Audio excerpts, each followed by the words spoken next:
Puji Tuhan, shalom semua. Sekali lagi sambil mengangkat tangan boleh, shalom. Apa kabar jemaat Tuhan? Apa kabar? Puji syukur kepada Tuhan. Minggu kedua di bulan Agustus kita boleh sehat, semua karena anugerah Tuhan. Terima kasih buat kepercayaan yang diberikan pada saya untuk menyampaikan kebenaran firman Tuhan pagi hari ini. Mari sama-sama kita temukan pembacaan kita di dalam kitab Hakim-Hakim pasalnya yang ke-10 ayat 10 sampai ayat yang ke-16. Hakim-Hakim pasalnya yang ke-10 ayat yang ke-10 sampai ayat yang ke-16. Jemaat boleh memperhatikan di dalam Alkitab jemaat masing-masing dan saya akan membacakannya.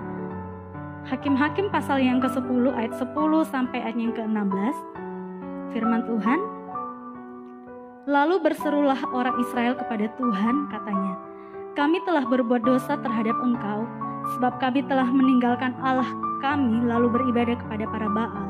Tetapi firman Tuhan kepada orang Israel, bukankah aku yang telah menyelamatkan kamu dari tangan orang Mesir, orang Amori, Bani Amon, orang Filistin, orang Sidon, suku Amalek dan suku Maon yang menindas kamu ketika kamu berseru kepadaku?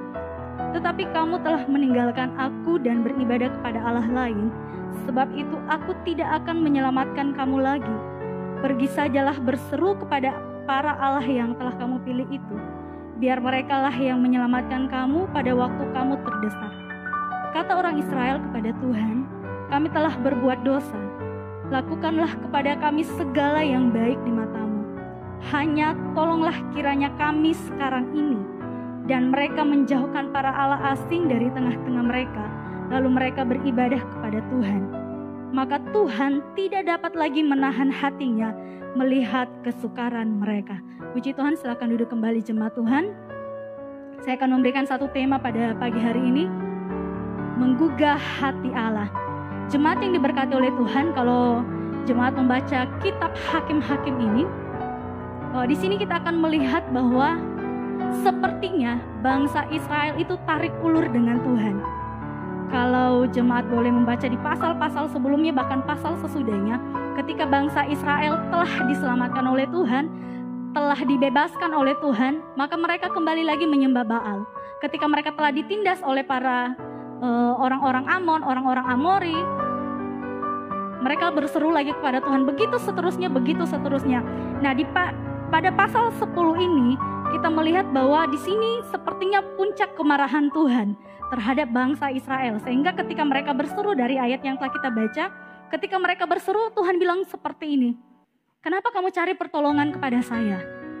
Kenapa kamu tidak mencari pertolongan kepada para Allah yang kamu berseru? Kenapa kamu tidak meminta pertolongan kepada Allah di mana kamu mempersembahkan persembahan? Saudara, kalau saudara baca di ayat yang ke-6, di situ saudara menemukan ada 6 dewa yang disembah oleh bangsa Israel. Padahal di pasal sebelumnya, bangsa Israel itu sudah melihat pertolongan Tuhan. Tetapi di pasal 10 ini ada 6 Baal atau 6 dewa yang disembah oleh bangsa Israel. Ada 7, kurang lebih ada 7. Mereka tidak ada pertobatan sama sekali.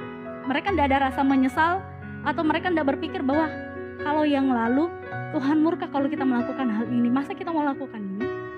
Nah saudara, yang paling menarik kalau kita baca dari ayat 10 sampai ayat yang ke-16, di ayat terakhir, di ayat 16, di kalimat terakhir Tuhan bilang seperti ini. Maka Tuhan tidak dapat lagi menahan hatinya melihat kesukaran mereka. Jadi saudara, sejahat-jahatnya bangsa Israel, Tuhan masih mau tolong mereka. Sejahat-jahatnya mereka, Tuhan masih mau memberikan perhatian kepada mereka. Nah, pada pagi hari ini kita akan belajar bersama-sama. Kenapa sih Tuhan tidak tahan melihat bangsa Israel? Kenapa sih hati Tuhan bisa tersentuh dengan bangsa Israel? Padahal kalau kita baca mundur tadi, Tuhan sudah bilang, saya tidak mau menyelamatkan kamu. Minta saja pertolongan kepada Allah yang kamu sembah. Pagi hari ini, kalau ada jemaat Tuhan yang datang, Tuhan tolong saya, Tuhan bilang seperti ini. Silakan kamu minta pertolongan kepada dukun. Silakan kamu minta pertolongan kepada Google. saudara, kepada manusia saja, kalau kita minta tolong Pi, terus dia berkata seperti ini, kenapa kau minta tolong sama saya? Minta tolong saja sama orang lain. Pasti kita akan marah, pasti kita akan kecewa. Tapi kita melihat ada beberapa hal yang ingin saya bagikan bagi kita pada pagi hari. Kenapa hati Tuhan bisa tergugah dengan bangsa Israel? Kenapa sih Tuhan tidak tahan untuk tidak menolong mereka? Saudara, ketika saya merenungkan kalimat ini, Tuhan kita sungguh Tuhan yang luar biasa. Kalau kita membaca dari kitab Keluaran, mulai mereka keluar dari tanah Mesir, bahkan sampai di tanah Kanaan, kita boleh melihat bagaimana keras hatinya bangsa Israel, tegar tengkuknya bangsa Israel. Tapi Tuhan tidak berhenti, Tuhan tidak menyerah bagi mereka. Nah, yang pertama yang saya ingin bagikan bagi kita pagi hari ini, bagaimana caranya supaya kita juga dapat menggugah hati Tuhan. Mungkin selama ini kita berdoa sepertinya, aduh Tuhan, doa saya belum dijawab oleh Tuhan. Mungkin kita berpikir, Tuhan, sudah lama sekali saya mendoakan sesuatu tapi belum dijawab oleh Tuhan. Tuhan, sepertinya ini ada sesuatu yang mustahil. Waktu renungan di hari Sabtu bersama pelayan altar via Zoom, saya menyampaikan kepada mereka bahwa untuk tetaplah berdoa. Nah, poin pertama yang saya bagikan bagi kita pagi hari ini, supaya kita dapat menggugah hati Tuhan, kita menjadi orang yang tetap berseru kepada Tuhan. Di ayat yang ke-10, lalu berserulah orang Israel kepada Tuhan, katanya, kami telah berbuat dosa terhadap Engkau, kami telah meninggalkan Allah kami. Nah, yang pertama supaya hati Tuhan dapat tergugah, hati Tuhan bisa berbalik kembali kepada bangsa Israel. Hal yang pertama yang mereka lakukan, mereka berseru kepada Tuhan. Saudara, kata berseru di sini bukan cuma sekedar Tuhan tolong saya, atau mungkin kita memberikan sebuah laporan kepada Tuhan, Tuhan saya sakit, Tuhan tolong saya. Tetapi saudara, seruan yang dapat menggugah hati Tuhan yang pertama yaitu seruan yang didasari dengan sebuah penyesalan. Seruan yang didasari dengan air mata. Kalau dalam bahasa aslinya di situ dia pakai kata air mata ya, dia berseru sambil mengeluarkan air mata. Nah saudara, jadi kita mulai membanding-bandingkan selama ini seruan kita kepada Tuhan bagaimana. Apakah penuh dengan penyesalan, Tuhan saya sudah berdosa, saya sudah menyakiti hati istri saya sudah menyakiti hati suami saya sudah menyakiti hati anak-anak saya. Atau mungkin kita pernah menyakiti hati Tuhan. Seruan yang dapat menggugah hati Tuhan adalah seruan yang didasari dengan sebuah penyesalan, didasari dengan sebuah pengakuan dosa. Bukan cuma sekedar datang berseru kepada Tuhan, Tuhan tolong saya. Bukan cuma sekedar saudara datang ke gereja, pulang tidak membawa apa-apa. Bukan seperti itu. Yang Tuhan mau ketika saudara datang berseru kepada Dia, Tuhan mau saudara mengakui apa yang saudara telah lakukan. Tapi sayangnya banyak orang sudah berdua lagi dengan Tuhan ketika berdoa, mereka tidak merasa menyesal dengan apa yang mereka buat. Kalau saudara ingin menggugah hati Tuhan dan ingin melihat pertolongan Tuhan dalam kehidupan saudara, berserulah dengan penuh penyesalan. Berkata kepada Tuhan, Tuhan saya telah melakukan hal yang menyakiti hati Tuhan. Saudara, saya pernah menyampaikan kepada teman-teman, meminta itu adalah sesuatu yang sangat mudah, betul? Meminta itu sesuatu yang sangat mudah. Minta pi uangmu, atau mungkin kalau anak-anak kecil, minta pi kuemu, sangat-sangat mudah diucapkan. Kalau yang namanya meminta itu sesuatu yang sangat mudah diucapkan. Tapi ada satu minta yang sulit untuk dilakukan, yaitu meminta maaf. Karena apa? Seringkali kita ego untuk meminta maaf. Oh saya tidak salah toh, kenapa saya mesti minta maaf? Sesama manusia saja mungkin kita sulit untuk meminta maaf. Oh saya tidak salah, padahal persoalannya cuma masalah sepele, cuma masalah yang kecil. Saudara, pagi hari ini ketika saudara berseru kepada Tuhan, mengaku di hadapan Tuhan, Tuhan saya manusia berdosa. Kalau di agama Katolik ada yang namanya pengakuan dosa. Jangan cuma datang bilang Tuhan tolong saya tanpa menyadari bahwa kita sudah menyakiti hati Tuhan, tanpa menyadari bahwa Tuhan saya sudah menyakiti hati sesama saya. Di kita kalau saya tidak salah, saya menyampaikan bahwa dalam doa Bapa kami, Bapa, dikuduskanlah namamu, datanglah kerajaanmu, jadilah kehendakmu di bumi seperti di surga. Berikanlah dan bla bla bla. Dan ampunilah kami akan kesalahan kami. Sebenarnya dalam doa itu sudah terstruktur.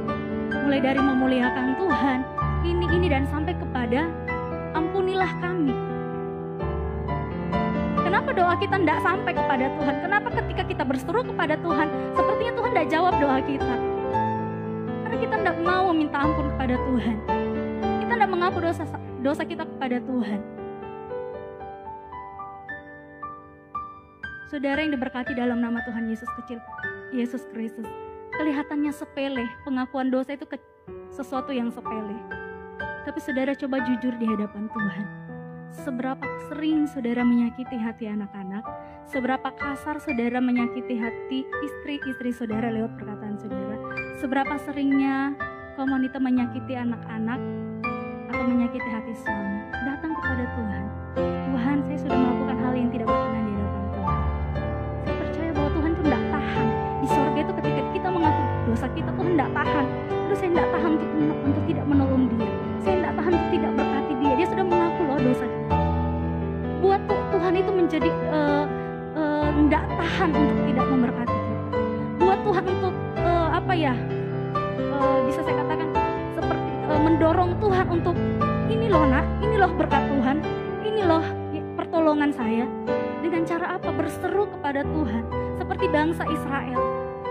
Mereka berseru kepada Tuhan dengan mengakui segala pelanggaran yang mereka lakukan. Yang kedua, berseru seperti apa yang dapat menggugah hati Tuhan, yaitu seruan yang dilakukan secara berulang-ulang. Di dalam 1 Timotius 5 ayat 17, di sana dikatakan tetaplah berdoa.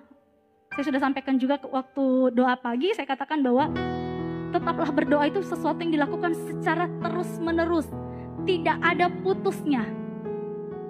Kalau Kak Eli bilang, kita dipaksa untuk bersyukur. Nah, saya mau katakan juga kita dipaksa dalam keadaan suka, dalam keadaan duka.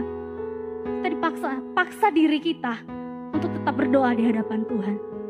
Seruan yang dapat menggugah hati Tuhan, seruan yang dilakukan secara berulang-ulang. Kalau saudara baca di ayat 10 sampai ayat 16, di situ saudara akan menemukan bahwa bukan cuma sekali bangsa Israel berseru kepada Tuhan.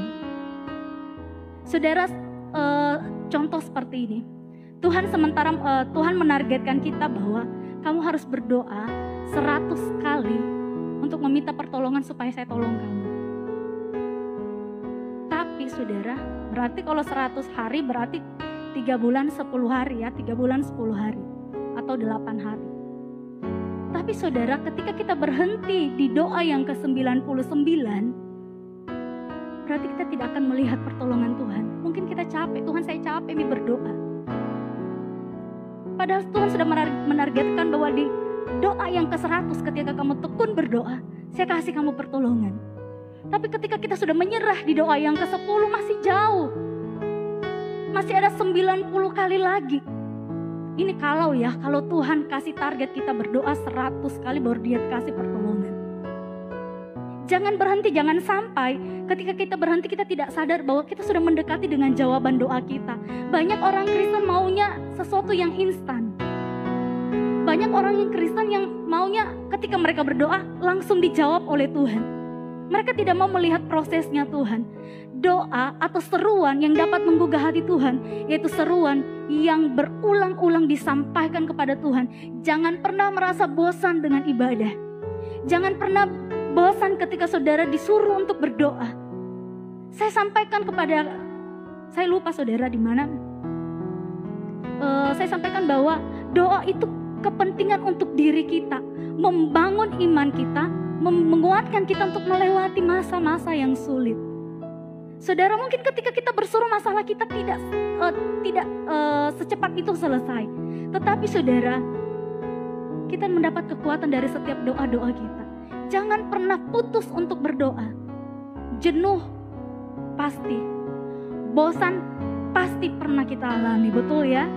Pasti ada titik jenuh, ada titik bosan ketika kita mendoakan sesuatu yang berulang-ulang tapi tidak ada hasilnya.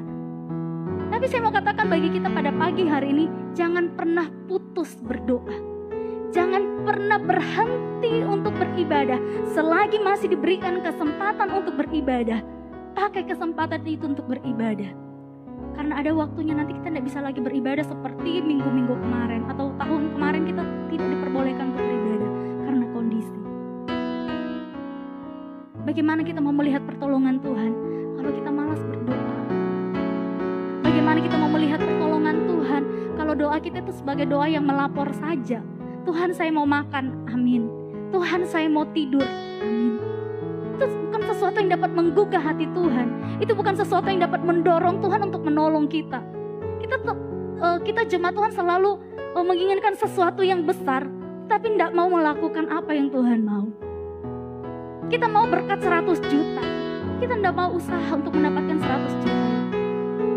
Saudara yang diberkati dalam nama Tuhan Yesus Kristus, jangan pernah berhenti untuk berdoa. Mungkin kita sudah mau capek, Tuhan saya capek mendoakan anak saya tidak berubah, biarkan media Tuhan. Tuhan saya capek mendoakan suami saya tidak berhenti main judi, tidak berhenti merokok terus. Berhenti saya Tuhan. Saudara jangan sampai, tadi seperti saya katakan, jangan sampai kita sudah mendekati dengan jawaban doa itu. Mungkin kita bilang, Tuhan saya sudah berdoa ini 15 tahun. Tuhan saya sudah mendoakan suami saya 20 tahun. Tidak ada perubahan. Saudara yang diberkati dalam nama Tuhan Yesus Kristus, ketika saudara masih kuat untuk mendoakan suami saudara, ketika saudara masih kuat, masih sehat, berdiri untuk menghadapi pergumulan, itu salah satu jawaban doa yang saudara dapatkan dari Tuhan. Mungkin tidak selesai hari ini, mungkin besok. Namun saya mau katakan kepada kita pagi hari ini, jangan berhenti untuk berseru kepada Tuhan. Jangan pernah berhenti meminta pertolongan kepada Tuhan. Karena saya percaya ketika Tuhan menolong bangsa Israel yang tegar tengkuk luar biasa, saya percaya pertolongan itu juga akan menjadi milik bagian saya dan saudara. Amin. Yang kedua yang ingin saya sampaikan kepada kita pada pagi hari ini, supaya kita dapat menggugah hati Tuhan. Tuhan ingin supaya umatnya berubah. Saudara, kalau kita baca di ayat yang ke 15 dan ayat 16 dari Hakim-Hakim tadi, kata orang Israel kepada Tuhan, kami telah berbuat dosa, lakukanlah kepada kami segala yang baik di mata-Mu, hanya tolonglah kiranya kami sekarang ini. Dan mereka menjauhkan para Allah asing dari tengah-tengah mereka. Dan selanjutnya, yang kedua, supaya kita dapat menggugah hatinya Tuhan, saudara harus berubah. Bukan cuma sampai berseru kepada Tuhan, Tuhan saya mau mendapat berkat Tuhan, saudara tidak berubah. Saudara yang suka mengucapkan kata-kata kebun binatang tidak berubah. Dari 10 tahun saudara berseru, kenapa tidak tergugah hatinya Tuhan? Saudara tidak berubah.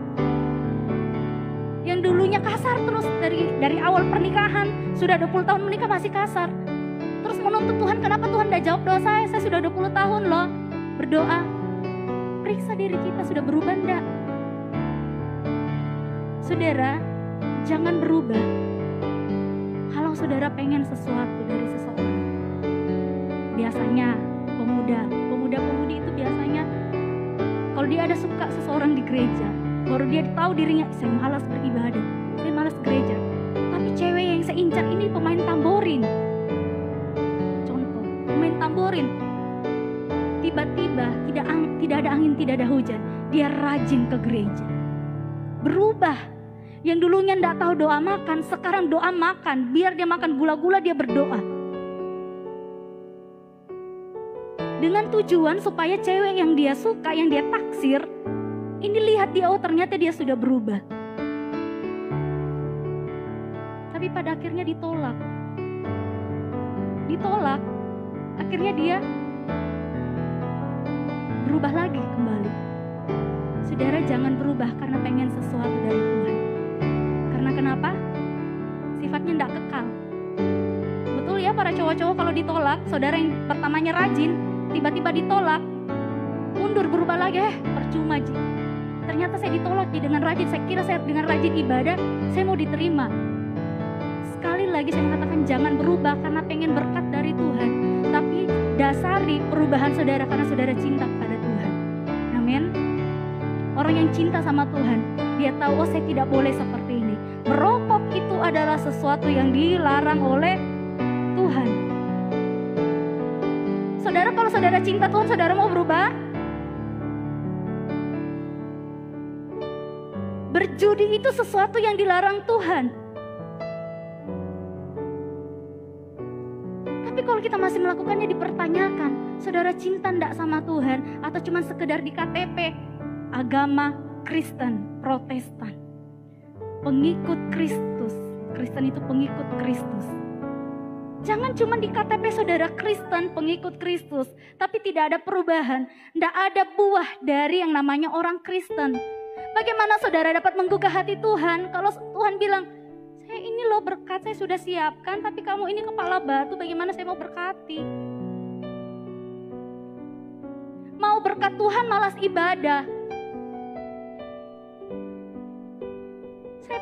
Saya pernah di WA dengan salah satu jemaat. Saya bilang, kayaknya basa-basi, apa kabar? Oh baik, puji Tuhan baik. Saya tanya, kayaknya sudah tidak pernah datang ibadah karena kurang lebih 1 tahun atau jalan 2 tahun. Kayaknya tidak pernah muncul ibadah di. Iyo itu mi juga deh. Itu mi karena saya malas. Ya kalau kamu sudah tahu malas, berubah toh. Itu mi juga. Jawaban jemaat Tuhan sekarang itu mi juga. Ya itu mi juga kalau sudah tahu kita malas ibadah dan kamu mau berkat Tuhan, belajar beribadah kepada Tuhan, berubah. Jangan berubah ketika sudah dapat berkat Tuhan. Banyak jemaat Tuhan, Pak Pendeta, doakan saya supaya saya dapat motor. Kalau saya dapat motor, saya rajin ibadah. Karena kasihan kami kalau bayar PT-PT berapa. Dikasih berkat sama Tuhan, hilang. Berdusta di hadapan Tuhan. Jangan sampai Tuhan bilang ketika kita berseru untuk kedua kalinya, Tuhan bilang, minta pertolongan sama motor, minta pertolongan sama orang-orang yang kamu andalkan daripada saya. Jangan sampai ketika kita berseru, Tuhan balik belakang, saya tidak kenal kamu. Menjadi jemaat Kristen, menjadi orang Kristen berarti kita siap untuk berubah. Jangan menjadi orang Kristen, sudah begini nih saya tidak bisa disinggung sedikit. Saya tidak bisa disinggung sedikit. Cepat kecewa saya, cepat terluka. Kalau saudara tahu itu kelemahan saudara, berubah. Saudara mungkin tidak tahu ya kelemahan saudara.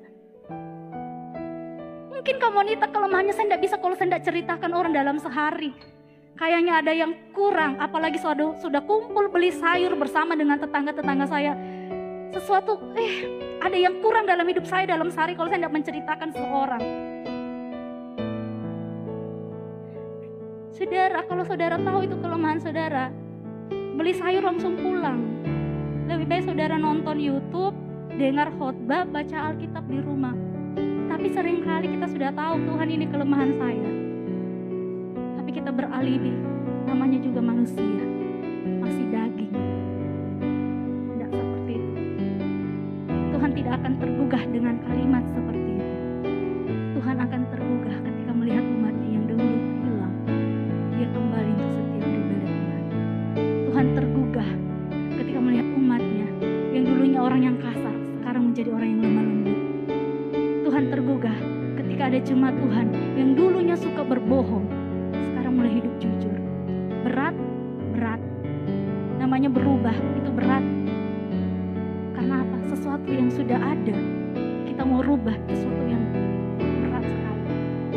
Sama halnya dengan mengeluarkan duri dalam daging. Sesuatu yang sangat sulit dilakukan. Tapi kalau saudara mau melihat pertolongan Tuhan, saudara harus belajar berubah.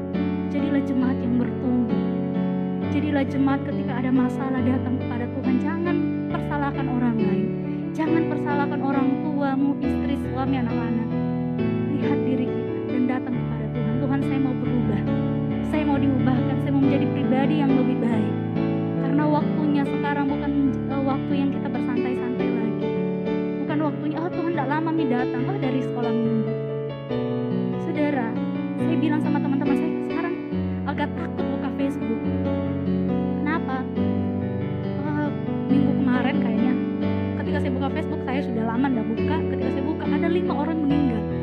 menjadi ketakutan bagi saya, menjadi perenungan bagi saya. Kita tidak tahu waktunya kita kapan. Kalau kita tidak berubah sekarang, jangan tunggu besok saya berubah, minggu depan saya ibadah lagi, atau bulan depan saya beribadah lagi. Kita tidak tahu waktunya kita kapan. Selagi masih ada kesempatan, mari berubah. Yang terakhir yang ingin saya bagikan, orang yang dapat menggugah hati Tuhan adalah orang yang mau berkorban untuk Tuhan. Saudara-saudara, kita tidak perlu baca ayatnya. Di pasal 11 di situ berbicara tentang Yefta. Kalau di ayat 17 dan ayat 18 dari pasal 10, ketika Tuhan sudah bilang dia tidak tahan untuk tidak menolong umat Tuhan, mereka mulai bertanya-tanya, tapi siapa yang akan maju berperang? Siapa yang akan menjadi kepala? Siapa yang akan menjadi pemimpin dalam kita berperang melawan Bani Amun? Saudara baca di pasal 11, di situ muncullah Yefta. Yefta ini bukan dari orang yang diperhitungkan, bukan. Baru-baru Olimpiade, pemenang ganda putri, bukan orang-orang yang diperhitungkan untuk menjadi juara, tapi menjadi juara juga pada akhirnya, mencetak sejarah. Sepanjang Olimpiade barusan mereka, ganda putri Indonesia yang memenangkan medali emas. Orang yang menggugah hati Tuhan adalah orang yang mau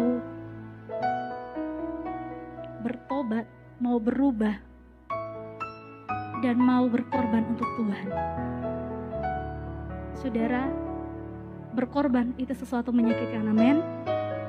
Berkorban itu menyakitkan, cukup menyakitkan bagi orang yang tidak tulus. Saudara berkorban, saudara punya uang 10.000, collected 3 kali. Itu sesuatu yang menyakitkan. Tapi saya percaya bahwa jemaat Tuhan adalah jemaat yang tulus, amin, ketika berkorban. Saya tidak berbicara mengenai uang pagi hari ini, tetapi apa yang bisa kita korbankan untuk Tuhan. Sekali lagi saya tidak berbicara mengenai harta saudara, uang saudara, tapi apa yang ada dalam diri saudara yang bisa saudara kasih untuk Tuhan. Bangsa Israel ketika mereka berseru dan Tuhan bilang saya tidak tahan untuk tidak menolong mereka, bukan berarti jalan keluar langsung ini saya kasih, tidak. Mereka harus berputar di padang gurun, mereka harus berperang. Bahkan Yefta sendiri harus mengorbankan anaknya, satu-satunya anak perempuan, dia bawa sama Tuhan. Saudara, ketika saudara ingin menggugah hati Tuhan, saudara harus belajar berkorban. Korbankan waktu saudara untuk datang kepada Tuhan. Bawa hidup saudara sebagai korban yang berkenan di hadapan Tuhan. Jangan pernah hitung-hitungan untuk Tuhan. Seringkali saya katakan sama pelayan Tuhan, jangan hitung-hitungan untuk pelayanan untuk Tuhan, melayani untuk Tuhan. Karena saya percaya yang ditabur pasti akan dituai. Saudara capek, pasti akan terbayarkan. Tuhan bilang segala jerih lelah kita ketika kita bawa kepada Tuhan tidak akan menjadi sia-sia. Tuhan bilang siapa yang menyediakan air putih pasti akan terbalaskan. Segala sesuatu yang kita korbankan untuk Tuhan, untuk pekerjaan Tuhan, tidak akan pernah kembali sia-sia. Saudara, mungkin Tuhan saya capek untuk melayani, Tuhan saya capek untuk beribadah, tidak ada perubahan. Saudara, jangan berhenti. Mungkin kita sudah banyak berkorban, tapi belum ada hasilnya. Saya percaya, sekali lagi saya mau katakan kepada jemaat Tuhan, yang ditabur pasti akan dituai pada waktunya. Yang percaya pertolongan Tuhan tidak pernah datang terlambat, boleh lambaikan tangan saudara. Tidak akan pernah terlambat, meskipun mungkin kita katakan Tuhan sudah terlalu lama. Tapi saya percaya dan saya pastikan pertolongan Tuhan tepat pada waktunya. Ketika kita menjadi orang-orang yang dapat menggugah hati Tuhan. Mari sama-sama kita bangkit berdiri dan naikkan pujian kita kepada Tuhan. Tak akan pernah terlambat Engkau menolong kami Tuhan.